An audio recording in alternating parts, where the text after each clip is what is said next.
Olá para você que nos assiste de qualquer parte do mundo, Consulta ao Doutor já está no ar, hoje falando sobre cintura e quadril, como recuperar a forma ou como dar um contorno aí mais bonito para o seu corpo. São dois tópicos, cintura e quadril, que toda mulher entende do que eu estou falando e o que a gente vai conversar aqui no programa de hoje. Você tem alguma dúvida sobre cirurgia plástica, especialmente nessas duas regiões? Quer fazer alguma pergunta? Aproveita. A hora é agora, 0 operadora 11 3337 5886, 3337 5886. Você também participa pelo Twitter, @consultadoutor, e é muito fácil participar pelo Twitter, porque eu acompanho durante todo o programa a participação do público.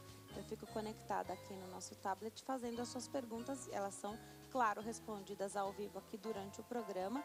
Participa também através do Instagram, @consultaaldoutor. Lá você segue o nosso perfil, curte as nossas fotos. Minutos antes do programa entrar no ar, sempre tem uma foto nova mostrando o convidado, falando qual é o tema, mostrando um pouquinho dos bastidores, que é bem legal também. Claro, você também participa sempre pelo e-mail consulta@hittv.com.br. E o bate-papo de hoje sobre as curvas do corpo, cintura e quadril é com o Dr. Wagner Montenegro. Ele é cirurgião plástico, está aqui ao meu lado. Doutor, é um prazer te receber. Obrigada. Prazer é meu em voltar ao seu programa. Doutor, olha, são duas regiões do corpo, cintura e quadril, que toda mulher quer melhorar. Em qualquer época da vida, sempre tem um questionamento. O quadril é muito largo, ou o famoso culote. Tem a ver com genética, cintura fina ou não? Tem mulher que reclama que nem cintura tem. Isso é genético? É genético. É claro que pode ser especificamente de uma pessoa que esteja muito acima do peso. Mas, na grande maioria, o problema é genético. Então, imagina uma pessoa. A cintura, ela é uma relação entre a parte muscular e a parte óssea, né? Então, o músculo da cintura, ele vem até aqui e o osso até aqui. Existe uma cobertura de gordura em cima dessas duas regiões, né? Se essa pessoa ela tem muita gordura na região da cintura e pouco no quadril, ela vai ficar retinha, né? Se ela tiver muita gordura na região da cintura e muito mais no quadril, ela vai ter uma cintura relativa, né? E, inclusive na lipoaspiração, existem pessoas que nós conseguimos com a lipoaspiração proporcionar a cintura e outras pessoas não. Então, já dá para saber isso antes? Já, sem dúvida. Porque se a cintura muscular não existe, né, ou seja, ela é reta da caixa torácica até o quadril, a musculatura vai até aquela, ela tem esse formato. Mesmo que nós retiremos toda a gordura dessa região, nós não vamos conseguir formar a cintura. Então, você precisa, já dessa forma, ainda que a pessoa esteja acima do peso, se ela tiver uma cinturinha, dá para perceber? Dá para perceber. No exame físico, nós conseguimos diagnosticar que característica física tem essa paciente. Tá. E quais são as possibilidades que nós temos através da cirurgia ou da lipoaspiração especificamente, que é uma cirurgia, nós trazermos benefício para ela ou não, né? Então, a paciente ela vai ter que ser esclarecida antes da cirurgia, né? Tá. Não dá para prometer resultado nunca, né, doutor? E existe um limite de gordura retirada do paciente, não existe? Isso. Existe uma regra, né, uma norma editada pelo Conselho Federal de Medicina, em que você pode retirar de 5 a 7% em volume correspondente ao peso da paciente. É claro que em situações específicas a gente pode até ultrapassar isso, mas nós precisamos justificar. É isso? Exatamente, sempre levando em consideração a segurança do paciente. Porque como não se trata de uma cirurgia de urgência, né, e não é um problema de doença, nós precisamos ter uma segurança redobrada, ou seja, nós estamos na estrada, nós temos que andar no meio da estrada, não podemos, sabe, na curva a gente tem que andar no limite inferior ao entrou limite. Bem no centro cirúrgico, exatamente. Ela quer sair melhor ainda, né? Nos casos aí de uma cirurgia eletiva, ela quer sair, só que resultado não dá para prometer. Agora, o médico no exame físico já vai saber, olha, aqui dá para melhorar um pouquinho, ou então, olha, a sua estrutura corporal não tem cintura mesmo. Então, o que a gente pode fazer, de repente, por exemplo, um silicone nos seios, não pode dar uma impressão de cintura, aí, visualmente falando, ou não? Vamos supor, uma pessoa magra, que não tem a cintura, ou seja, não tem gordura para retirar.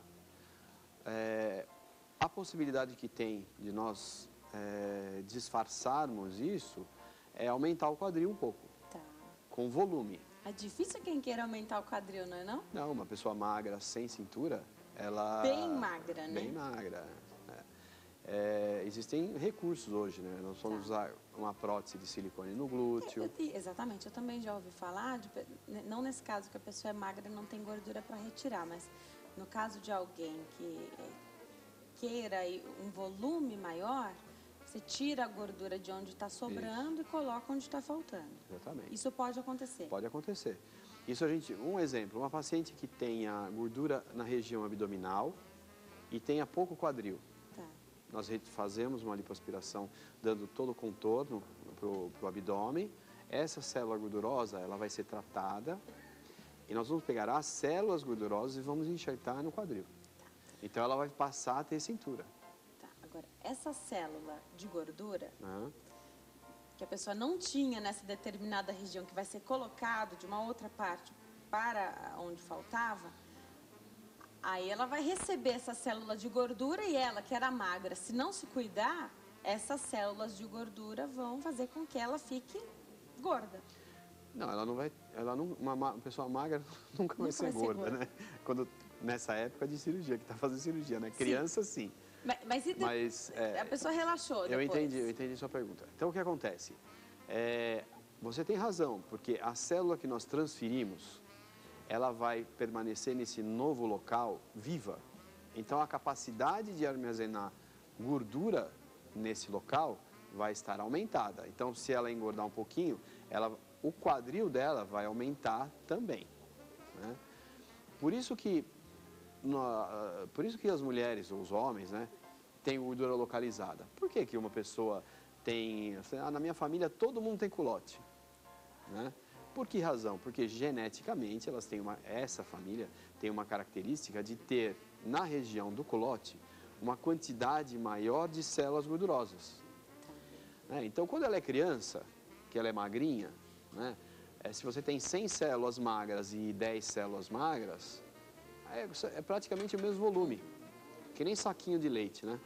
Saquinho de leite vazio, 10 ou 100, a diferença é muito pequena, né? Agora, você imagina 10 saquinhos de leite cheios e 100 saquinhos de leite cheios, né? Então, acontece isso. Depois da puberdade, e que as alterações endócrinas fazem a distribuição das células gordurosas, da deposição e armazenamento de células gordurosas começarem a funcionar, ou seja, aquelas células que não estavam armazenando, passam a armazenar uma quantidade maior de gordura, a paciente passa a ter culote. Então, ela passa a ter aquele corpo mais feminino, deixa de ser criança e passa a ter aquele corpo, né? E uma paciente com culote, o que nós vamos fazer? Nós vamos fazer uma lipoaspiração e vamos retirar as células gordurosas. Vamos deixar um formato proporcional e ela vai passar a ter esse formato para o resto da vida dela. Se ela engordar, ela vai engordar sem culote. Se ela emagrecer, ela vai emagrecer sem culote. O sonho de toda mulher que engravida é voltar à forma de antes. As que engravidaram já não na forma ideal anteriormente, querem aproveitar que muita gente fala que durante a amamentação emagrece e já emagrecer mais do que o que ganhou. Já quer voltar aí com o corpo ainda mais bonito. mas sempre tem uma reclamação de uma barriga um pouco mais flácida, claro, houve a pele esticou muito, né? Depende muito também da genética, essa questão da flacidez. Tem mulher que engravida e a barriga volta ao normal 100%? Existe. Olha, eu tenho São pacientes... sortudas, São né? sortudas. Pacientes que engravidam, têm 3, 4 filhos. Eu tenho um paciente que teve 7 filhos e tem a barriga perfeita. Mas são pessoas... Existem algumas pessoas que ganham na loteria, não tem? E ela já era magra. É normal, é normal. Ela não era magra, ela era normal. E Não era magrinha. forma Voltou à forma de antes. Anterior. Mas tem uma pele que tem uma elasticidade. E outra coisa, não é só pele, né? A gente fala muito de pele, mas, na verdade, ela tem as estruturas de sustentação... Todas favoráveis. Né? Ela tem uma elasticidade na musculatura, nos tendões, nas fáscias que seguram os órgãos, né? Então, quando ela estica, quando volta, em vez de ficar flácido, ou seja, ficar maior do que deveria, elas voltam à situação anterior. Essa paciente, ela não engordou, ela engordou em média 7, 8 quilos em cada gestação, que é o ideal, né? E agora, são todas as estruturas. E essa alteração de formato, ela está relacionada ao aumento do volume. Aumento do volume leva ao aumento do tamanho da pele. E a pele, ela é presa em várias partes do corpo, né? Então, na cintura, ela tem uma região que ela é mais presa. Então, quando a pele desce, na barriga, ela tem uma área de sustentação, a pele dobra, né? Culote tem uma região ali que ele tem uma sustentação, dali ela... Pode cair depois. Exatamente, ela fica apoiada lá e dobra. Tá. Nas costas, a mesma coisa. Existem locais ali que a pele é presa, então a pele que está sobrando em cima faz aquela dobrinha, né? Então, e todas as estruturas ficam mais flácidas. O abdômen, tem a barriguinha. A barriguinha não é por causa só da flacidez da pele, mas é o conjunto, flacidez da musculatura que contém todos os órgãos, junto à pele. Agora, a gente está falando de musculatura, e aí, claro, me vem essa pergunta à mente. Você falou da musculatura, uma musculatura mais forte, uma pessoa que malha, por exemplo, tem essa vantagem? Ou a gente está falando de uma musculatura, da estrutura muscular? Não disso que a gente adquire na academia. Não, a estrutura muscular, a estrutura de tendões, de sustentação, existem pessoas que têm uma estrutura muito mais favorável. Então, tudo vai ser melhor. Inclusive, a prática esportiva vai ser mais favorecida. Então, ela vai ter mais músculo, consegue hipertrofia e definição de músculo, né? Agora, uma coisa interessante, falando de ginástica. A paciente que faz ginástica, estando no peso ou não, para a cirurgia, é fantástica a recuperação. É mesmo? Totalmente diferente. É uma paciente que incha pouco, se recupera rápido, tem muito pouca dor no pós-operatório. Por quê? Bom, também porque dor, quem faz a academia, dor já é tem algo um pouquinho de dor, cotidiano, né? Então você muda o treino, você sente a dor. Não é algo que, não estou impossibilitada de me mexer. Já virou rotineiro. Virou uma rotina. Mas a recuperação, sem dúvida, é mais rápida. E, inclusive, essas pessoas, elas voltam também mais rápido à atividade, né? E o início da atividade, claro que depois do tempo de recuperação, ela ajuda a recuperação final do pós-operatório. Tá. Agora, uma pessoa que está acima do peso e malha, está acima do peso, está em processo aí de emagrecimento, por exemplo, e malha, ela vai ganhando aí uma musculatura, o músculo dela já vai tomando uma forma, de repente a perna já fica um pouco mais bonita. É mais fácil de visualizar isso para o médico ou para a própria paciente, o que de fato ela gostaria que sumisse ali do corpo? Então, de repente, uma perna grossa, um braço um pouco mais grosso, com o músculo definido, não fica algo feio. Ela sabe exatamente o que ela quer tirar? É mais fácil de perceber? É muito mais fácil. né? Inclusive, uma das razões por que diminui a flacidez na pele de quem faz ginástica não tem muito a ver com a musculatura, mas tem a ver com a produção de GH, que é o hormônio do crescimento. Tá. Quando você faz atividade física, você aumenta o GH, né? É claro que são níveis, não são níveis exagerados, mas você tem um aumento. E isso, aumentando o GH, você aumenta as fibras estruturais, a quantidade de fibras estruturais, né? Então, também favorece ao pós-operatório. Tá. Tem telespectadora na linha, doutor, quem fala conosco é a Ana, de Alagoinha, Bahia. Olá, Ana, tudo bem? Boa tarde. Entre a lipoaspiração e a lipoescultura. Tá, Ana. Obrigada, Ana, pela sua participação. A Ana quer saber a diferença entre lipoaspiração e lipoescultura. Aliás, é uma pergunta muito frequente. Tem Olha, diferença? a lipoaspiração consiste em simplesmente retirar a célula do corpo, né, de locais em que existe uma quantidade excessiva de gordura, né? Quando surgiu a técnica de se utilizar essa gordura, essa célula gordurosa, para se colocar em outra região do corpo, Aquilo que a gente estava falando agora. que nós estávamos falando, Perfeito. se definiu como lipoescultura esse procedimento, Tá. né? Ou seja, trabalhar a distribuição das células gordurosas no corpo para mudar o formato, né? Então, isso é lipoescultura. Hoje, praticamente, não é dificílimo a gente fazer uma lipoaspiração exclusiva. Sempre tem algum local que você pode utilizar essa gordura para você valorizar o contorno. Sempre tomando aquele cuidado, né, doutor? Porque aí a célula de gordura vai funcionar como as outras que já estão na região onde você vai colocá-las. Não, mas como nós colocamos com uma distribuição adequada, Tá. essa paciente, Não vai fazer mesmo tudo. que engorde, É ela proporcional. vai engordar de uma maneira proporcional. Agora, você falou então, doutor, que ao retirar essas células de gordura, elas vão embora. Então, você fez uma lipo na paciente, retirou aí um percentual de células de gordura, essa gordura foi embora, não existe mais.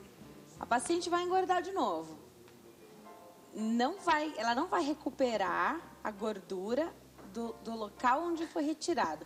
Ela pode ficar deformada. Então, engordar, a gente estava conversando até Isso. antes de entrar no ar. Você vai engordar em áreas que antes você não engordava? Não é que você vai engordar em áreas que você não engordava. Proporcionalmente, você vai engordar mais nas regiões em que foram deixadas mais células gordurosas, né? Mas se a gente respeitar limites, assim, vamos falar de 5 quilos para mais, né? Não vai ter alteração nenhuma. Tá. Né? Agora, então, eu costumo fazer essa associação, né? Então, se a paciente, ela não tinha cintura, ela era gordinha assim na cintura. Quando a gente faz a lipoaspiração, ela fica com cintura. Se ela engorda assim, com cintura. Se ela emagrece com cintura. Claro. Você dá essa forma. Isso, pra claro, paciente. dentro de limites, né? Então, uma pessoa que engorda 20 quilos, não dá pra gente saber o que vai acontecer. Tá. Agora, as pessoas que buscam, faz uma lipoaspiração na cintura, barriga e cintura, depois engorda 15 quilos, daí fala assim, essa gordura na minha barriga, na minha cintura incomoda, e vai lá e faz outra lipoaspiração, daí vai ficar deformado. Por quê? Essa região superior do tronco, não dá para fazer lipoaspiração, então o pescoço fica gordo, o ombro a caixa torácica fica gorda e aquela cinturinha apertada, né? Fica desproporcional, começa a deformar, sem dúvida. Todo mundo quer melhorar aí as curvas, né, doutor? O problema é que a mulher faz academia. Aí você olha para aquela sua colega que está do seu lado na academia, você que precisa emagrecer, e ela está do seu lado lá, você acha que ela está magrinha e ela fala, mas eu estou aqui para eliminar essa gordura localizada. É a mais difícil. Quem está muito acima do peso, às vezes não consegue entender o que aquela pessoa está fazendo na mesma aula que você, né? Atividade física, claro, todo mundo precisa fazer, não é só para quem está acima do peso, mas a gordura localizada sempre atrapalha pessoas no mundo inteiro. As magras, as acima do peso, todo mundo. A pessoa fala assim, doutor, eu sou magra, mas tenho a gordura localizada, quero fazer uma lipo. Aí precisa fazer a lipo, tanto no abdômen, para melhorar um pouquinho ali da cintura, quer afinar um pouquinho a cintura, e também quer fazer quadril, mas fala assim, acho que eu vou fazer cirurgias separadas. Primeiro eu vou fazer o abdômen, depois eu vou fazer o culote, o quadril. Dá para fazer? Pode fazer? Pode, não tem problema nenhum a paciente separar 2 procedimentos de lipoaspiração, né? Agora, precisa se avaliar se isso aí é uma coisa que ela vai ter benefício ou não, Tá. né? Então, uma associação dessa, lipo de abdômen e culote, em uma paciente que está discretamente acima do peso, ela não compromete, não vai aumentar o risco cirúrgico, não vai aumentar muito o tempo de cirurgia. Então, o ideal é se fazer essa cirurgia associada, né? Existem situações em que o paciente... porque nós temos um limite que podemos retirar, que é 5 a 7%. Que a pessoa quer retirar todo esse limite numa cirurgia, pode? Numa cirurgia só chegar aos 7%, é o que deve ser feito. Tá, mas aí só abdômen, por exemplo. Ah, sim, se ela tiver 7% para tirar, Exatamente. precisa Então, ver de se repente, tem, ela né? quer chegar ali no que seria, entre aspas, ao corpo perfeito. Às vezes o cirurgião vai falar, olha, não é bem assim. Aqui dá para fazer combinado, porque no seu quadril não tem tanto assim para tirar também. Que às vezes a pessoa tem uma imagem distorcida de si mesma, né? Aí o cirurgião vai falar, não, olha, aqui você já vai ter benefício, essas células de gordura já vão embora e você vai conseguir ficar com o seu corpo em ordem. Você falou de uma coisa que é a paciente que tem um distúrbio de interpretação da sua imagem, né? Essa paciente que tem um distúrbio patológico, ou seja, que é meio que uma doença... Não vai ser operada. Não, primeiro que ela não vai ser operada, e segundo que você pode falar o que for para ela tem uma convicção, ela não consegue enxergar, né? Ela não consegue enxergar a realidade do corpo dela. Tá. Sempre vai estar fora do ideal, né? E a cirurgia plástica também não vai resolver nesse Não caso, vai resolver. porque ela não se enxerga da maneira que ela é. Isso, exatamente. Então você pode dar o benefício, exatamente até o benefício combinado com ela, mas a cirurgia para ela vai ser um insucesso, ou seja, ela não vai ficar satisfeita com a cirurgia. Agora, você precisa de uma conversa mesmo para saber isso do paciente, né? Não é em uma consulta que a pessoa vai fazer, escolher o cirurgião e fazer os exames e pronto, vai para a mesa de cirurgia. Você precisa encontrar essa paciente até para, de repente, se ela não se mostra assim na primeira consulta, alguma hora ela vai falar. A gente já tem um pouco de experiência, né? Então a gente percebe quando a paciente rápido, né? percebe rapidamente quando essa paciente ela é patológica. Também né? o que ela espera porque a cirurgia também pode ser um insucesso se ela tiver uma imagem de sonho, utópica sobre a cirurgia plástica, sobre a lipoaspiração. Quero perguntar também sobre o inchaço. Tem muita gente que fala que quando você faz uma cirurgia, seja do nariz, seja uma lipoaspiração, você não tem o resultado logo de cara. Muito pelo contrário, você fica inchada. O seu nariz fica inchado, a gente fica até com... eu conheço pessoas que fizeram a cirurgia do nariz, primeiro falam assim, ai meu Deus, tomara que isso melhore logo, porque já estou arrependida até de ter feito. E depois vai, lógico, diminuindo o inchaço, mas pode levar até 1 ano no nariz. E numa lipoaspiração, por exemplo? O que acontece? A lipoaspiração, a gente percebe o seguinte, a paciente acabou a cirurgia, ela olha assim para a cintura, olha para o resultado, nossa, que maravilha, né? Depois passa uma semana, incha, fica muito inchado. Sem contar a dor, né? A dor é relativa, né? Também tem remédio, né? Tem remédio, exatamente. Agora, a paciente está inchada, mas ela já vê formato. Vamos falar de lipoaspiração, né? Com 30 dias, a gente já tem uma grande redução do inchaço, né? Principalmente quando nós fazemos a fisioterapia pós-operatória, que é drenagem, vários equipamentos que auxiliam o retorno à drenagem linfática natural, né? Laser terapia, uma série de coisas. Com 30 dias a gente já consegue uma grande redução, ou seja, a paciente já consegue ver grande parte do resultado. Em geral, com 3 meses, o grosso total já desinchou. Resta aí uns 5% que leva até 6 meses para desinchar, tá? Uns 5% leva até 6 meses. Sobre cinta, sol, quanto tempo a pessoa tem que ficar afastada aí do trabalho, tem que programar férias, vai perder aí as férias inteiras para poder fazer a lipoaspiração, é melhor ficar quietinho, o resultado é melhor, por quê? De repente você fala assim, não, você pode voltar aí a uma atividade leve, mas o resultado pode ficar comprometido, porque é um investimento. Então, você tem que fazer tudo direitinho do começo ao fim, desde o pré-operatório. Então, fazer primeiro a escolha do médico. Não é em todo médico que você se sente confortável de colocar a sua vida nas mãos dele, porque também toda cirurgia tem seus riscos. Então, desde o pré-operatório, fazendo os exames, escolhendo esse médico, depois faz a cirurgia, tem o pós-operatório, tem que fazer tudo direitinho, né? Quanto tempo a gente precisa ficar afastado? Olha, depende do tamanho da lipoaspiração, né? Mas uma lipoaspiração pequena, uma hipótese, uma paciente que só tem um culote, que vai tirar umas 200 gramas de cada lado, né? Essa paciente, ela pode voltar à atividade, se ela operar numa quinta-feira, assim, segunda-feira ela tem condição de voltar à atividade laborativa, você já pode voltar a trabalhar. Então, né? você fala de novo, você faz que dia? Faz numa quinta-feira, segunda-feira você pode volta voltar. a trabalhar. Volta a Tá. trabalhar. Você não vai poder fazer ginástica, tem que ter alguns cuidados, tem que usar a cinta. A cinta, olha, o que ela fez em 30 dias, ela fez o que tinha que fazer. Mais do que 30 dias não adianta usar cinta. Principalmente abdômen. Abdômen, cinta, com mais de 30 dias, você começa a ter reabsorção da musculatura, porque você não usa a musculatura para sustentar a barriga. Preguiçoso, né? Fica a musculatura fraca e o abdômen fica aquele abdômen flácido, né? Por isso que essas cintas que a gente vê aí, que resolvem todos os problemas de abdômen, né?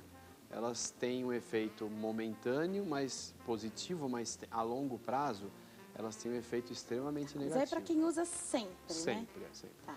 Bom, mas 30 dias, o que tinha que acontecer, aconteceu. Não adianta usar 60, não adianta usar a cinta super apertada, é o contrário, cinta muito apertada pode fazer dobras no abdômen. Ah, você fica né? marcado depois. Isso, exatamente. E existem pacientes que não conseguem controlar a posição da cinta, né? E fica aquela dobra, cicatriza naquela posição, depois é muito difícil você retirar. Tá. Até indicamos, né, usar uma almofada para que mantenha o abdômen o mais regular possível, exatamente. Cuidado com roupas, vestimentas que apertem, mesmo que muito discretamente. Como o inchaço é água... Calçadinhos, por exemplo. Exatamente. O formato fica definido lá, né? Fica marcado. Tá? Sol. Agora, sol. Saindo roxo, teoricamente, o paciente já pode voltar a tomar sol.